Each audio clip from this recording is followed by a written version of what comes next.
Hello, and welcome to today's video. Today, I'm going to help you figure out how to think about your current health situation like a master practitioner. So I've had the opportunity to firsthand see people reverse things like autoimmune diseases, chronic fatigue syndrome and fibromyalgia, food and chemical sensitivities. And we're talking like histamine, salicylates, oxalates, sensitivities to things like petrol, fragrances, perfume. I've seen such miraculous healing. And now it's not even I don't even have a second thought as to whether healing is possible because I've seen so much evidence of it myself, but also with all of the people I've seen it happen to firsthand. But I know when you are dealing with a health problem and every day you have the same symptoms and you wake up and you're dealing with the same problems over and over again, and it feels like everything is just blurring into this lack of progress, this overwhelming challenge where you feel like you don't know how to move forward, it can be really easy to get depressed, to get demotivated, to feel like you don't know what you're doing or you don't know how to figure this out, or if this is even a solvable problem. Is this even something that you can heal from? So today my goal is to share with you how I think through a specific type of health problem in the hopes that I can teach you some skills, some useful practical abilities that you can apply to your current situation with your symptoms, your lab work, whatever it is that you've got going on right now, so that hopefully we can reframe what those symptoms, what that lab work means into a way that gives you a practical path forward. So obviously, implicit in this, I am referring to myself as a master health practitioner. And the reason I would consider myself to be a master health practitioner is that I have a lot of experience. I've firsthand worked through these health problems myself. This is something that you simply cannot learn in school. Going through a health problem is completely different from learning about it in abstract. So not only that, but add to that the complexity of the different types of symptoms and health problems I've worked through myself.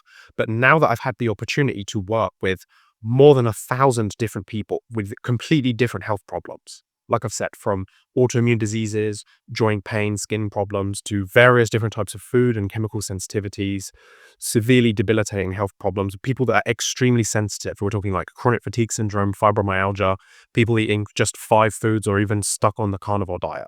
So these are all very challenging, difficult situations that require a lot of individuality in the approach. They require a lot of personalization, a lot of gentleness and compassion, and a lot of fine tuning. And I think being able to look at the body and the health problems with all of these different understandings, and instead of just trying to fit everyone into one narrative of this is Lyme, or this is mold, or this is this nutrient deficiency, or this is a methylation problem, to be able to look at these things in a very broad and holistic lens where you can incorporate every single facet that can be contributing towards that person's health, and even the ability to say, I don't know. Sometimes there are some things that I haven't faced before. There are some things that I don't know a lot about. But what I'm going to teach you today is exactly how I, as a practitioner, am able to figure out what the next steps forward look like for people, even when we're dealing with something that I don't actually have that much experience with, because these are universal principles. And if you can understand how to use these tools correctly, you can figure your way out of any challenge that you're facing, any health problem. So that's enough of that. Hopefully you're feeling motivated, inspired. Now I want to actually help you do that. So practically, where do we start? In my opinion, there's only one place to start, and that is root cause. So a root cause, you probably heard this phrase before, but to really clearly define it, this is a instigating factor that caused the health problem. And a lot of people think they know the root cause and they actually don't know what it is. Like some people will say, oh, Lyme is my root cause, or SIBO is my root cause. And I personally don't believe these things can actually be root causes. From my experience, what I've seen, a root cause always comes down to one of two things, or both of these things. And is this, in essence, it is toxicity or deficiency. It's one of these two things, or both. And it's very tricky because toxicities cause deficiencies and deficiencies cause toxicities. So think about this for a moment. If we have some kind of toxin that we're exposed to, the body has a pathway to remove that toxin, but using that pathway costs a certain type of resource. So let's say, and I'm just going to give you some arbitrary ideas. These are not even true. I'm just giving you these as an example. Let's say we look at mercury. You have mercury exposure. The body can upregulate these mercury detoxification processes, and it's going to deplete glutathione. It's going to deplete selenium and all of the ingredients that you need to make glutathione. And selenium itself, you will have less of these. Then you develop a deficiency of these nutrients, which creates a whole secondary set of symptoms. So these things go hand in hand. Deficiency and toxicity, They always cause or create each other. But you also have to think big. This isn't just about physical molecules. This can be other things. For example, a deficiency of safety. If you don't have a safe environment where you feel like you can be in a parasympathetic nervous system state, if you're living in an abusive or neglectful environment, that is a deficiency. It's a deficiency of safety. It's a deficiency of love. So we also have to think about this a big picture. But for the sake of keeping things a little bit more simple today, I'm going to focus more on the physiology. So we're going to look more directly at like nutrients and like nutritional deficiencies or environmental toxins. But it is important to think big picture. Again, master practitioner, what are they thinking? They're thinking holistic. So environment is a big factor too. So these non-physical aspects have a significant influence in health as well. So the first step is clearly define the root cause. Often there are several root causes. I will share mine with you just to give you an idea of how complex of an array of different types of factors you can have that cause a chronic health problem. So for me, my 5 root causes were initially a poor diet and nutritional deficiencies that were caused by that poor diet.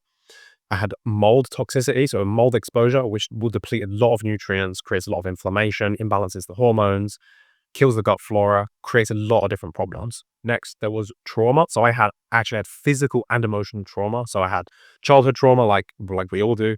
I had some traumatic experiences around 14 years old. I also had a trampoline accident, which was a physical trauma, and it created a subluxation in my neck up here. So there was some vagus nerve problems caused from physiology, is physical trauma. This could also be something like a car crash. These kinds of things also fit into this group, into this category. So technically, I'm going to consider those last 2 points, like physical and emotional trauma. These are 2 different things. So let's say number 3 is emotional trauma, and number 4 was physical trauma. And the 5th factor was complications that came in as a consequence of using medications in childhood, but also as I grew up, 14, 17 years old. So even though the medication wasn't actually a root cause, because obviously I was taking the medicine because I was having problems from these other root cause factors, it actually added such a layer of complexity that it almost became its own root cause. So for me, this was like a lot of antibiotics, which damages the gut flora. And I also used a medication called Buscopan, which is used as an antispasmodic drug, which reduces the motility in the digestive system. And obviously motility is really important. And if you want to have a good protection against things like SIBO and SIFO and small intestinal dysbiosis, strong motility is really important. So combine all of these things together, and I set the perfect scene for a multi-systemic health problem, multiple immune problems, severe chronic fatigue syndrome, fibromyalgia, 3 to 5 different autoimmune problems, from things like Sjogren's syndrome, so a lot of like dryness, autoimmune arthritis, especially in my wrists. It would be at the point where I literally couldn't even like do the dishes, like washing up a glass. Like I'd hold a glass and do this, and my wrist would feel like it has broken glass inside of it. It was unbearably painful. A whole host of different digestive problems. I lived on a restricted diet of about 5 foods for about 5 years. So that is on the more extreme end. And a whole bunch of other problems that aren't even worth mentioning. But the list of health problems that I didn't have was probably shorter than the list of problems that I did have. So you've got this big overwhelming mess. Where are we actually supposed to start with this? That is the first step. You have to define a root cause. You have to get very clear on those root causes. If you're still unsure, you can do functional testing. You could look at booking a consultation with me. As an example, one of the things I do is a root cause consultation, which is where we try to figure out what these root causes are. Because if you don't know what the root cause is, everything else that you do on top of it can be kind of challenging. It's really important that we build a protocol that's addressing these root cause factors, because these were the causal instances for disease in the first place. So it's always important to bear that in mind. But from here, we want to look at symptoms and testing that you have available. So the first step I would always recommend is always use the symptoms that you have and the testing that you already have to its maximum capacity. There's a lot of data, there's a lot of value in symptoms, in history. I've actually worked with clients where we've used no functional testing whatsoever. So maybe the budget is tight, or maybe there's just like a lack of confidence or lack of belief in some of these functional testing options. And we just go based on symptoms alone. And the thing is, your body can't lie. Symptoms are the clearest indicator of whatever is happening in your body. Every symptom is a very loud clue that's indicating dysfunction at some point. And if we can just listen to what those are and understand that dysfunction and change that into a functional state, not only does the symptom go away, but we align with healing in the long run. We're going to touch on that in just a second. So the first step is don't discount the symptoms that you have. The symptoms that you have are the most profound insight that we have access to. They are, in my opinion, more valuable than testing.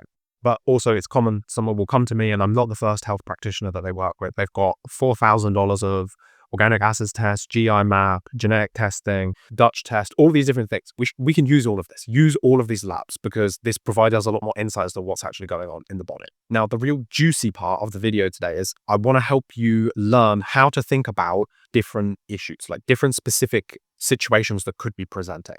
So I'm going to kind of do this. It's almost going to be like a case study kind of thing where I'm going to talk about a case or some cases of clients that I've had in the past. I'm going to keep it completely anonymous. I'm not going to use any names. We're going to keep this purely theoretical because it's not actually the individual cases that I'd really want to focus on. It's actually the mindset behind it and the thought process, the approach behind it, because that's what's really important. The individual like things that we did, the supplements that we took or the approach that we built is not actually what's important. It's the logic behind it. Because if you can understand how we got to those specific approaches, you're going to be able to figure out what to do with your symptoms and with your tests so that you can build your personalized approach. Because the things that we do are not important. It's why do we do them? How did we figure it out? That's what you really need to understand. That's what I'm going to hopefully teach you today. So to get to this point, we have to have a couple of things. We have to be clear on root cause. That's really important. We also have to have this belief that body is intelligent and that the symptoms are clues. If you try to solve a health problem and you're coming at it from an angle that the body is stupid, or the body is broken, you're not going to get anywhere, because that is such a powerless state. And the body isn't broken. The body is so intelligent. If you think about when you get like a cut or a scratch on your hand, you don't have to think about healing. Your body just fixes itself. The same is true with chronic health problems, but something is stopping it. There is either something in the way, is like, as in like you have a splinter that's stuck in the cut that's stopping it from healing, or the body is missing an ingredient that it needs to heal itself over. So that's basically what we need to do. We need to look at every symptom as if it's like a cut, like a wound. And we have to believe that the body wants to heal it. The body wants to fix it. The body is actively trying to fix it, and something is stopping it. And it usually comes down to this idea of toxicity or deficiency. Again, in this physical example of having like a splinter, this splinter is like a toxin. It's this irritant that's poking in the hole that's stopping it from healing. You take this thing away, it heals over. It just fixes itself. The same is true on the deficiency side. If there is a nutrient that is missing for the body to do what it needs to do, then the body can't do what it needs to do. And it's going to not work properly. So you're going to have symptoms. So first, let's use this example that I used a minute ago of somebody having this mercury toxicity. So maybe they've had amalgam fillings. Maybe they did some of those pokey treatments that can have some of these mercury-based compounds in. Whatever it is, somehow they got some mercury in their body, and now that is giving the body a problem. First of all, we want to figure out, okay, how does the body get rid of mercury? What's the natural way that the body processes these things and removes them? We can look at the body. We can also look into nature, because there's a lot of insight in nature. We're also a part of nature. One thing that I found super interesting is that, so you can look this up. This is research you can do independently. Tuna, so these like big predatory fish, have adapted to the increasing mercury levels in the oceans by increasing something called selenomethionine. So this is essentially selenium bound to methionine. So selenium is a mineral, and methionine is basically like a protein amino acid kind of thing. And these things are basically stuck together, and this has a really strong affinity for protecting the tuna fish from the mercury. It basically makes it immune to mercury, essentially. So even if you have high levels of mercury in the fish doesn't care. It doesn't affect it. And we can kind of imply some insight from this and apply it to the body. So one of the most important things in the body being able to detoxify mercury is selenium. If the body has had mercury toxicity, it's almost certain, it's a very easy kind of inference or deduction that the selenium levels may be low. And this might not appear on blood tests. This might be like what you would consider like a functional deficiency or something that's subclinical, where you can't actually see it, even if you look for it. But we know that one of the primary ways that the body is removing mercury is using the selenium molecule. We want to make sure that the body has enough selenium. But we also have to be careful when we start experimenting with mononutrients. So when we're putting like singular ingredients in that aren't usually found in nature, like for example, the place you would get selenium would maybe be like some organ meat or some grass-fed beef or some fish. They have a broad array of different nutrients. So anytime we're going to add a nutrient, we also have to be mindful of how is this nutrient going to affect other nutrient levels. So For example, selenium pairs with iodine. Every mineral has a pair. So sodium has potassium, calcium has magnesium, copper has zinc. Every single mineral has a pair. So if we're going to start playing with one, it's probably going to affect the other in some way. And it can also have a very broad spectrum effect on a lot of other things as well. So for example, let's say we actually supplemented with selenomethionine. So we took this sort of form of so we take this form of selenium bound to methionine, which is a sulfur-based compound. This is going to potentially help. It's going to provide the body with a mechanism to help it deal with the mercury toxicity. But this is also going to put more methionine in the system. Methionine is a methyl donor. So this can create some knock-on effect on the methylation process. So this is where things can get a little bit complex. And this is why it can be helpful to work with someone that's a bit more aware of all of these different interactions. This is one place where something like AI, like a ChatGPT or Gemini or Claude or something, could be really helpful, because you don't actually have to know everything. Even the best practitioners in the world, like I have my books here, I don't know everything. It's impossible to retain it all in your head at one time. ChatGPT and the language models can be a really useful option, because you can take selenomethionine, for example, put it in ChatGPT and say, I think I have mercury toxicity. I'm going to try and use selenium to help me move this compound out of my body. What are some other nutrients that might be depleted? What are some precautions that I might need to be mindful of? What other metabolic dysfunctions could I potentially create by using this? And it can give you a bit more awareness, and it can help you to figure out, what is this one change going to do, and how is this going to affect other aspects of physiology? So this is one angle that you would potentially think about a problem. There are lots of other ways that mercury can be processed. So for example, like glutathione. Glutathione is one of the body's primary antioxidants, and it has a very wide utility. So it works with a lot of different inflammatory compounds. It's pretty safe to assume that if you have chronic toxicity in some level, then there is a likelihood that your antioxidant status is going to be a little bit compromised, and your body might be struggling with making enough glutathione. So we could test that, and potentially we would see it, or we could try to match this with symptoms. So indicators of low levels of glutathione could be things like chronic fatigue syndrome, post-exertional malaise, low immunity, chronic low immunity. So like for multiple years in a row, the immune system has been in a depressed or suppressed state of function. See, this is what I mean about symptoms. If you can understand symptoms clearly, you don't necessarily need labs, because symptoms speak a whole world of information to us if we know what they mean and how to interpret them. So we could imply with all of this, with the symptoms of the individual combined with some labs and some deductions from the root cause and how their medical history looks, we can figure out, okay, potentially glutathione needs help. Then we would ask the question, what can we do to help the glutathione levels in the body? So the first thing we would think, so master practitioner thinking, what is glutathione made out of? This basically comes down to three primary ingredients: glutamine, glycine, and cysteine. So we've got these three ingredients. One easy thing you could try would just be throw all of these supplements in and see if it makes a difference. You could take it a step further. Again, maybe use ChatGPT or something and ask it, I think glutathione levels might be low. What is the rate limiting factor for most people? So a rate limiting factor is the nutrient or the aspect of a situation that is slowing things down the most. That's the bottleneck. It's the thing that's slowing this process down. So you could stick this in ChatGPT, for example, and it will tell you, oh, for some people, it is the cysteine molecule. So cysteine is a sulfur-based compound, and it's really important for making glutathione. And then you could say, okay, so how can I get cysteine? And it might say, oh, you could take N-acetylcysteine, or you could try doing this thing, or you could try taking that. And then you might face in a situation where you're like, okay, well, now I've got a lot of ideas, but I've already tried these things and I can't tolerate. Maybe you tried NAC, N-acetylcysteine, which is a good source of cysteine, a good source of sulfur for making glutathione. Maybe you try it, and so giving you this case study example, maybe it triggers gastritis. Maybe it creates this kind of like sulfur headache. Whatever it is, maybe you can't do that for some reason. So what often happens in a situation like this, I see this with clients with the time, is they feel like they hit like the body says no, and they just give up. They just think, oh, well, my body said no, so I'll just stop trying. That's not what we need to do. We need to figure out, how can we provide the support in a way that the body is actually ready to receive, or that's actually helpful for the body.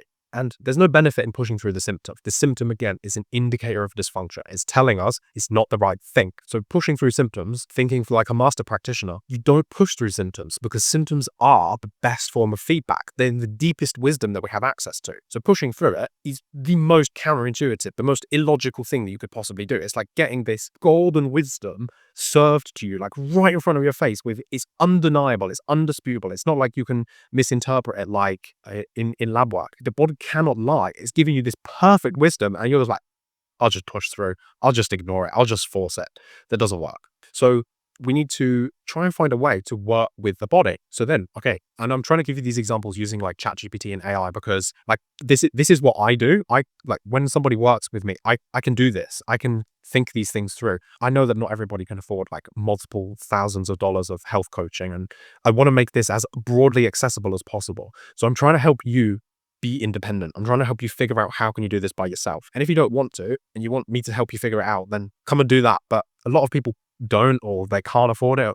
So I'm trying to help you figure out how to do this. And AI is a very powerful technology for this kind of thing. It misses a lot of details in the big picture, but if you're asking it very specific questions and you're not making it build your whole protocol, you're building your protocol and you're using it to help you pull in these useful pieces of information and make like a couple of links between different things, can be really, really useful. So again, we could open ChatGPT, Claude, Gemini and say, I need to get my cysteine levels higher. Cysteine is my rate limiting factor for glutathione. I can't tolerate NAC. What are my other options? And then it could give you some different options. So for example, one that works really well, and this is what we actually used in this individual's case study, we used whey.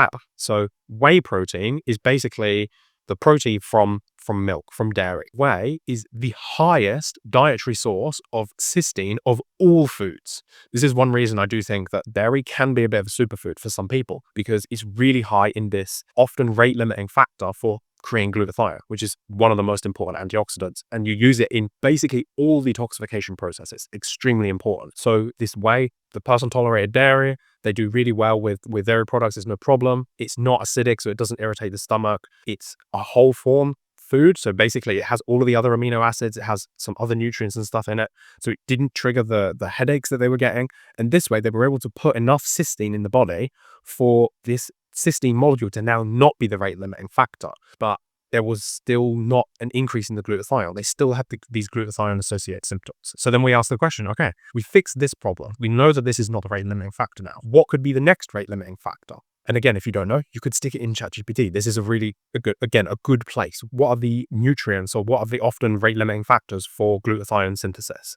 So it will tell you cysteine is like the top one. And then the next one, it will say, well, glutamine for some people, but not often. More often it's glycine. And the types of doses of glycine that you could be experimenting with could be way higher than you would get from food. Because I was of the opinion thinking, well, yeah, glycine is important, but you get a lot of it in like bone broth and meat stock. And this person in the case study, you were talking about lots of bone broth, like almost like a GAPS-ish style diet. So a lot of like nourishing foods. And you think, oh, maybe there's enough glycine there, but maybe not. I don't know what's going to happen. We haven't done this yet. This is something that we're still working on.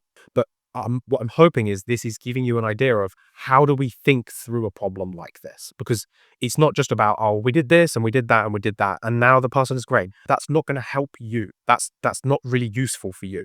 What you need is to learn how to think like this. If you can think like this, then you can think your way through whatever problem you have, whatever situation you're facing.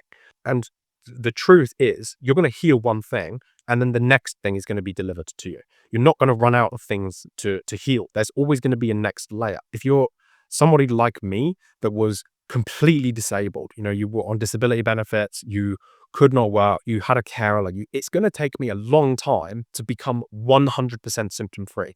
And this is because once I solve one problem, once I fix a bottleneck, my body shows me the next one, and then I have to work through that next problem. So if you just, let's say, like work with a practitioner and they got you past the bottleneck, that's really good. It's really important to work through these obstacles. But if you are somebody that's like me, a bit more complex, you're going to have 10, 20, 30 bottlenecks that you're going to have to work yourself through over the next couple of years. So you need to learn how to think like this. I will give you one more example. I don't want to make the video too long, and I really want to highlight the thought process, not the actual steps, because the actual steps probably aren't going to work for you. I'm really trying to teach you how to think about this properly, because if you think about it properly, you're going to find your solution. So let's take another individual, another case study. Histamine intolerance, mast cell activation syndrome individual. So this person has several different problems, but the primary aspect that we're going to look at for this example is the histamine presentation that they're dealing with. First of all, we want to ask the question, what is the root cause? What has caused this expression of symptoms in the first place. Again, as I just said earlier, the first thing we're going to do is we're going to come back to how does this fit through the lens of nutritional deficiency or toxicity? What could be contributing to? So for this individual, we knew that mold toxicity was a part of the picture. We know that they had a historic, like prolonged mold exposure. And even after they left, they still had many of these mold-based symptoms. And this is very common because these mycotoxins, so the compounds, the toxic compounds that the mold produces, can be stored in the fat tissue, and they can leave the body gradually over years, over decades, over 30 years, depending on the state of the function of the body. So it was very likely that we, through deduction, and again, we don't even need labs to know this. We know they had an exposure. Like, they have pictures of it and it's just like black on the walls. Like, I don't need a lab to tell me that you have mold toxicity. It's obvious. We can infer that from history. So we know that it's very likely that this toxicity has affected the body in a way that has triggered histamine problems. So then we ask the question, how can mold toxins influence the body in a way that would cause a histamine intolerance-like presentation? So then, again, you could ask that question to ChatGPT.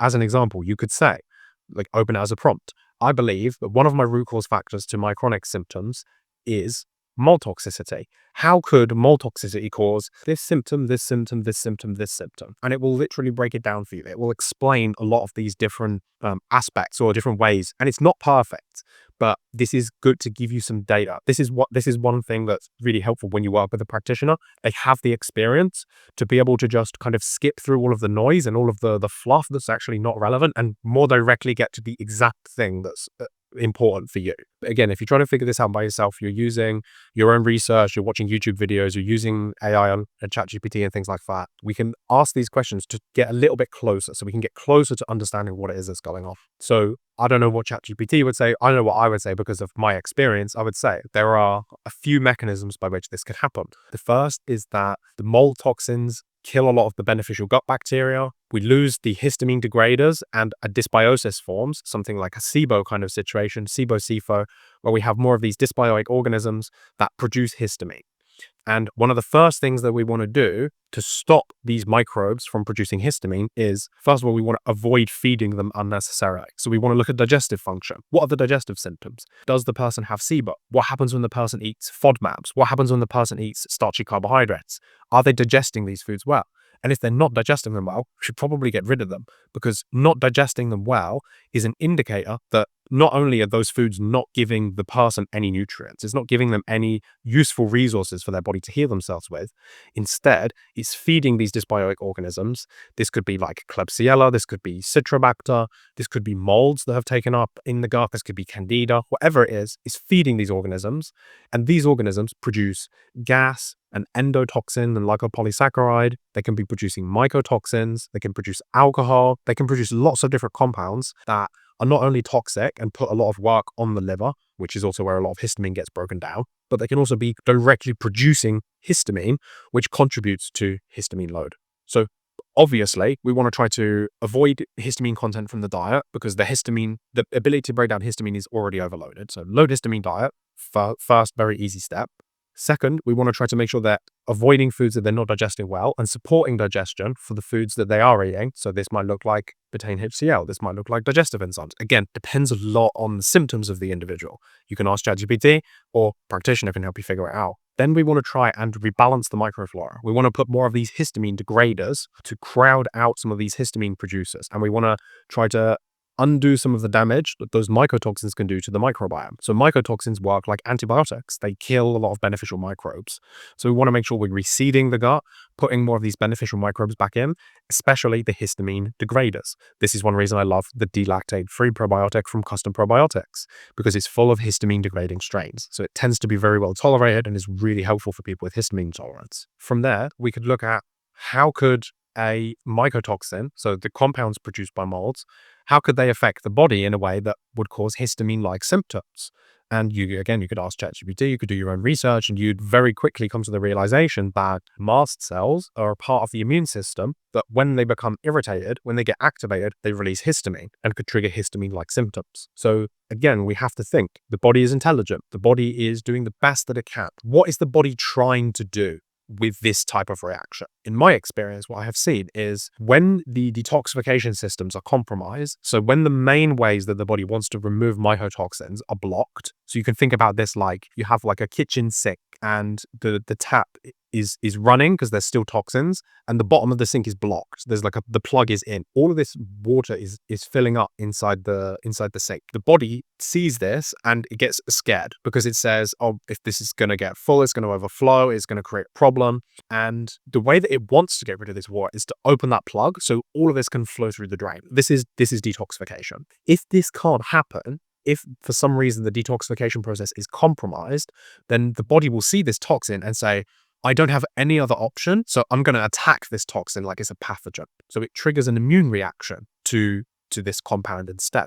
And in this analogy, this might look like, so imagine you've got your sink and it's filling up with water and it's getting to the point where it's going to spill, and you have a window. You have like an open window behind your sink. So what you do is you start like whacking the water like this to try to splash it out of the window. Like, sure, now it's not going all over the floor, which is good. We don't want the water to be flooding the house. But now you're splashing it. It's going all over the walls. You're getting it all over the side. That's not how a sink works. You don't drain the sink by splashing all of the water out of the window. So it's not really the way that the sink's designed to be used. Does it work? Yes, it does kind of work, but it creates a lot of mess in the process. This is kind of like what's happening when we have a histamine or a mast cell response to toxins.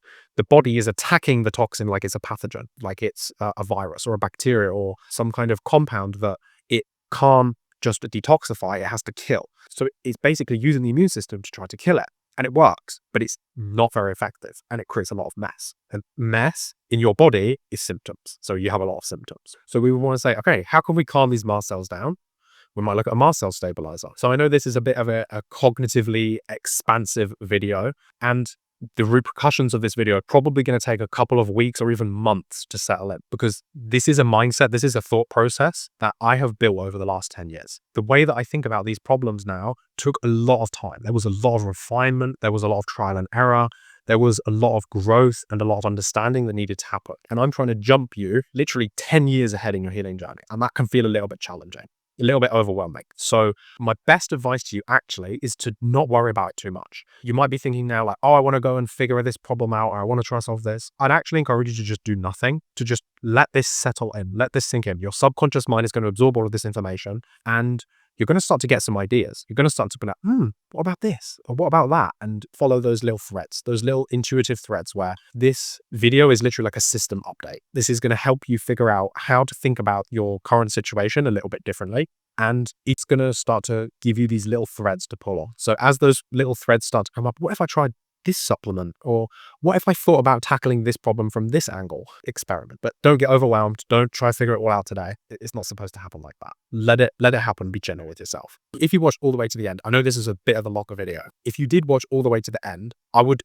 genuinely love if you would just leave me a little comment. I think it would be really cool if you left me 3 brain emojis, or leave me as many brain emojis as you feel like your brain has just expanded with this new idea. Because not only do I love to know that this stuff, like obviously I just took like a good hour out of my day to make this video for you. So not only is that nice for me because I know that this is really helpful for you, but putting comments actually really helps me with the YouTube algorithm, which gets this video into more people's hands. And I think you can, if you've watched at this point, you can tell I really care about you. I really care about the people that I'm trying to help. I'm really trying to have a positive impact in people's healing journeys, because for me, it is absolutely devastating to know that there are people that are suffering for no reason. They have solvable problems. They're experiencing symptoms that are debilitating, just like mine was, just completely being disabled. And it was a solvable problem. Yet I would go to doctor after doctor after doctor, and no one could figure it out for me. So I know it sounds like a funny thing, like how could I really help other people to heal? But literally just leaving me a little comment tells the algorithm, so it tells YouTube that you think this video is a very good video and that more people should watch this video. So if you think that is true, if you do think more people should watch this video, if you would like to put this video in people's hands, people that are disabled, people that are dealing with severe chronic health problems, people that are not getting the answers that they're looking for by working with people in like mainstream or even in alternative medicine, please leave me a little comment. And you can leave me the big brain emoji if that's what you want to do, or any questions. I read every single comment. So it would really, really help me out. So that's it for me today. I hope you found this really helpful. I hope this has helped you level up. And I also hope you found this really, really interesting. Let me know what you learned. If you have any questions, do let me know. And if you do want a little bit of extra help, do feel welcome to shoot me an email. My email address is support@williamdickinson.co.uk. I do one-on-one consultations. I work with people dealing with these kinds of things all of the time. This is like my bread and butter. This is my day in, day out. So this is my zone of genius, my zone of expertise. Hopefully you can feel that now at this point of the video. And one of the primary things I like to do when I work with people is to really help them learn this. This is the difference between working with, let's say, like a doctor and a coach. A coach helps you learn how to heal yourself. They teach you the skill set. I want you to walk away from our sessions knowing that you feel confident in facing these problems and that you're going to feel confident for years and years to come. So if that sounds like something you'd like a little bit of extra help with, just like I said, feel warmly welcome to shoot me an email and we can set something up. Thanks so much for watching. And as I said, I hope you found it really interesting and helpful, and I'll see you in the next video. Goodbye.